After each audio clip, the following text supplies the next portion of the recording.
so if you are going to use Anaconda and the rest of them. But what I want to do is I want to just install the notebook. So what I'll do is I'll just run the command pip install notebook. So I'm going to go back to my terminal, then I'll open a command prompt.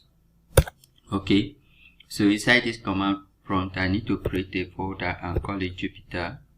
I'm going to create a folder and then I'll call it Jupyter. So mkdir,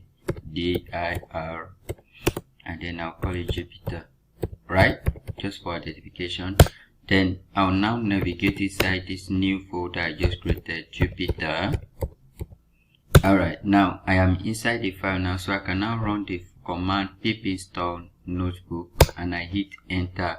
So you should know that you have to be connected to internet so that you can be able to download. If you are not connected to internet, you may not be able to do it. Alright, so as you can see, the command is running.